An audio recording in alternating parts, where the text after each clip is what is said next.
Salut à tous, c'est Vivien de La Petite Trotteuse. Alors, depuis que j'ai lancé lapetitetrotteuse.com, il y a une marque qui est très présente et qui est la marque Briston. Donc c'est une marque qui a commencé avec un modèle, la Clubmaster, qui était alimentée par un mouvement à quartz. Ensuite, il y a eu une deuxième version, la Vintage, puis une troisième, la Chic, et une quatrième, la Diver automatique.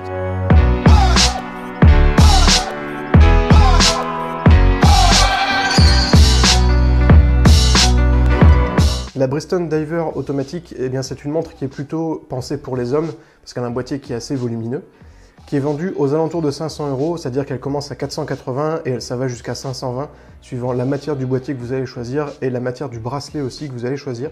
Il y a beaucoup de déclinaisons, comme toujours chez Briston, il y a beaucoup de choix, de façon à ce que chacun puisse trouver son bonheur. Ça, c'est vraiment très très malin. Briston, c'est une marque qui a évolué à peu près en même temps que la Petite Trotteuse, c'est-à-dire que la marque a vu le jour en même temps que le site. C'est assez rigolo. Ils m'ont fait confiance dès le début en me prêtant un modèle pour un test. D'ailleurs, j'en profite pour les remercier parce que c'est en grande partie grâce à des marques comme celle-ci que j'ai pu faire évoluer la Petite Trotteuse jusqu'à ce que c'est maintenant. Et c'est pas terminé. Et en fait, depuis le tout début de la marque, eh bien, il y a beaucoup de monde qui était vraiment fan des modèles Clubmaster. Parce que c'est vrai que ces montres ont un style qui est vraiment unique et qu'on trouve nulle part ailleurs. Et en fait, il y a aussi beaucoup de monde qui regrettait l'absence d'un mouvement mécanique. Et donc Briston frappe fort en ajoutant une version mécanique, donc un remontage automatique à sa collection, qui est la Briston Diver automatique. Et sincèrement, moi j'en suis entièrement fan. Au niveau du packaging, malheureusement, Briston n'a pas amélioré son emballage habituel. On trouve toujours la même boîte que sur la Clubmaster Chic ou que sur la Clubmaster Sport ou la Clubmaster Vintage. C'est-à-dire que c'est une boîte blanche en carton. Le toucher est assez agréable, mais c'est une boîte qui est très très basique. Sur une montre qui avoisine les 500 €, je pense qu'ils auraient pu faire un petit effort et qu'ils auraient pu améliorer un peu cette boîte avec notamment une autre matière en fait que du carton. C'est vrai que quand on dépense une somme pareille, on a quand même envie de trouver une vraiment belle boîte, surtout que je sais que c'est faisable, ça se trouve chez d'autres constructeurs, donc c'est un peu dommage. Ça ne va pas vous dissuader d'acheter la montre, j'espère, parce que ce serait un peu dommage aussi. Mais voilà, je pense que dans cette gamme de prix-là, la marque aurait pu faire mieux.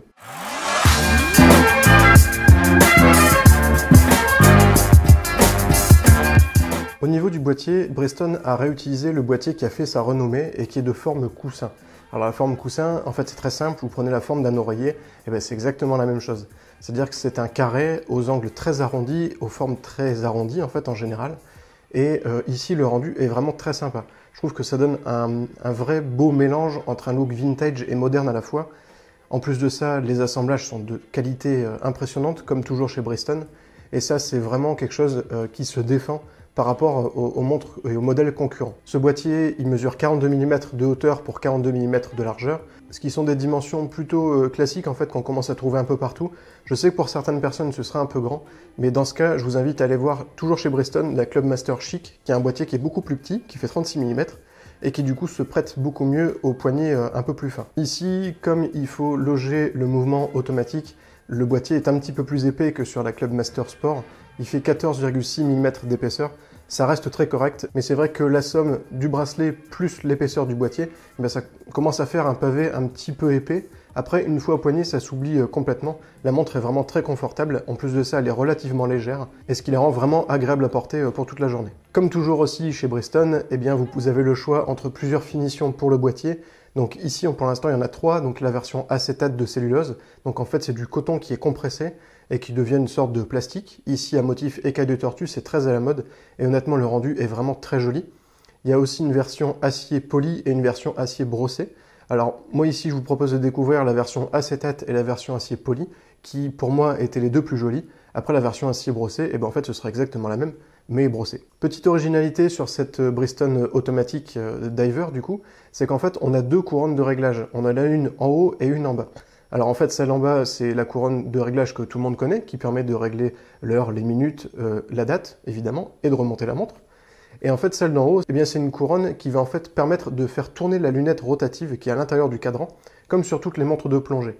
En fait, sur les montres de plongée, d'habitude, on a une lunette qui est à l'extérieur du boîtier et qui se tourne avec les doigts, quelque chose d'assez simple.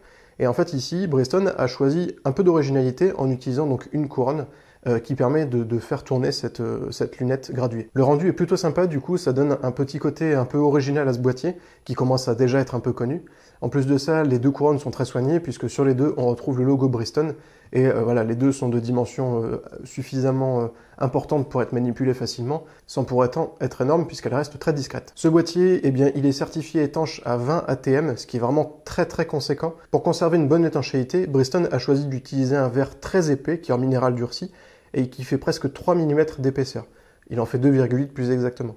Ce verre, il est légèrement bombé sur le dessus et sur les côtés, il est biseauté. Le rendu est vraiment impressionnant, ça donne une très belle profondeur au cadran et on a vraiment l'impression que la montre est incassable. Alors j'ai pas essayé très honnêtement parce que ça me ferait vraiment de la casser, mais le rendu en tout cas entre les mains est vraiment convaincant. Comme je disais tout à l'heure, Briston a choisi pour cette diver d'utiliser un mécanisme automatique et celui-ci vient de chez Seiko. C'est le NH35A. C'est un mécanisme qui est assez connu, qu'on trouve sur pas mal de montres, chez pas mal de constructeurs à vrai dire, parce qu'il est très fiable tout simplement, et en plus de ça, c'est produit par Seiko, donc c'est costaud, et en plus de ça, les prix sont vraiment très corrects. Il a une réserve de marche de 41 heures, et il est remontable directement à la couronne, comme ça vous ne serez pas obligé d'agiter la montre à votre poignet pour la démarrer avant de partir au travail le matin.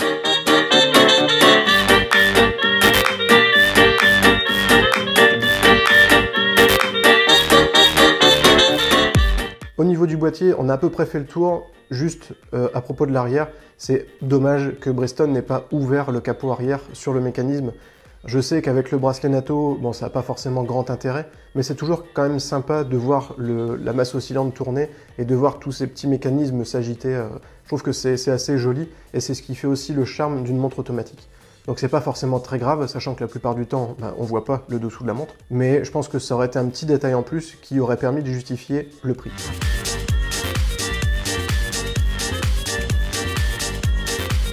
Au niveau du cadran, Briston a conservé sa recette habituelle, puisqu'en fait cette recette, elle fonctionne très très bien. On a un contraste qui est excellent entre les aiguilles et le fond, mais aussi entre les différents index, les aiguilles et le fond. Et ça, c'est vraiment très bien vu. On a une lecture de l'heure qui est quasi instantanée. Très honnêtement, pour se repérer sur le cadran, c'est très très rapide. Un simple coup d'œil et vous pouvez tout de suite savoir quelle heure il est. Il n'y a pas besoin de chercher les index, de chercher les aiguilles. Bref, la lisibilité est vraiment excellente. Ce qui est important de souligner aussi, c'est le soin apporté au détail. Briston a vraiment soigné les ajustements à l'intérieur de ce cadran, la finesse des polices d'écriture, la finesse aussi des peintures. Tout est très très précis, tout est très net et on a un cadran qui est vraiment très qualitatif. Les index sont présents à chaque heure et ils sont luminescents, tout comme les aiguilles. Les aiguilles ont des tailles qui sont bien différentes aussi, ce qui permet de bien les différencier. On a une trotteuse qui, elle, fait tout le tour du cadran avec un mouvement très fluide, merci le mécanisme automatique, et qui est capable du coup de vous indiquer l'heure de façon très précise. On a un petit dateur qui est placé à 3 heures, on a le logo Briston qui est placé à 12 heures, et puis toutes les mentions habituelles, tout le blabla habituel des montres automatiques qu'on trouve toujours à 6 heures. En ce qui concerne le bracelet, Briston a aussi conservé sa recette habituelle, c'est-à-dire que Briston, c'est un bracelet NATO. Sur tous les modèles, quels que soient les prix, quelles que soient les finitions, on trouve toujours un bracelet NATO. Alors il y a plusieurs versions. Ici, moi, je vous fais découvrir la version nylon et la version cuir. Les deux sont très belles, la version nylon est très ordinaire. Et ce bracelet cuir, c'est vraiment une bonne surprise. Il a un très beau look vintage, un petit peu usé. Il est plutôt résistant. Alors forcément, il ne sera pas autant résistant qu'un bracelet en nylon, mais en même temps, c'est pas forcément ce qu'on lui demande. Il est par contre beaucoup plus élégant, il fait beaucoup plus qualitatif qu'un bracelet en nylon. Et disons que pour des soirées habillées, il s'y prêtera bien mieux. Il faut savoir aussi que Briston utilise quand même des pompes d'attache ordinaires. Donc c'est-à-dire que si vous voulez placer un bracelet ordinaire dessus, vous le pourrez. Il suffira pour ça d'enlever le bracelet NATO et puis de placer un bracelet de 20 mm de largeur sur le boîtier. Que ce soit la version nylon ou la version cuir, les deux bracelets sont vraiment très confortables. C'est une valeur sûre chez Briston, toutes les montres sont vraiment agréables à porter. La répartition du poids est très bonne et le réglage du bracelet est facile puisqu'il y a beaucoup de perforations.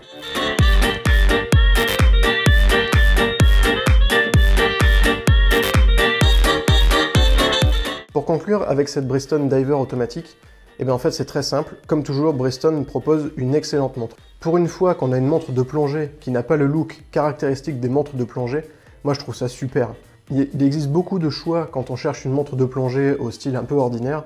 Il y a notamment la Oxygen Legend Diver que je vous ai présentée il n'y a pas longtemps, la Spinnaker Vrek que je vous ai présentée il y a encore moins longtemps. Pour une fois qu'une marque propose une montre de plongée dans un style complètement différent, je trouve que c'est vraiment très réussi et en plus de ça, ça sort de l'ordinaire et ça c'est super. Comme toujours chez Briston, on a une excellente qualité de fabrication, les finitions sont parfaites. C'est une montre qui est vendue aux alentours de 500 €.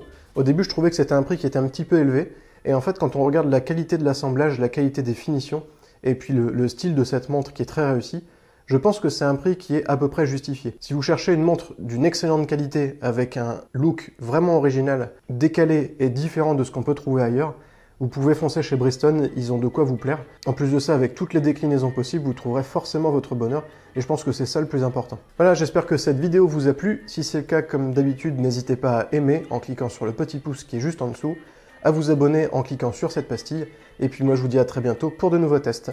Ciao!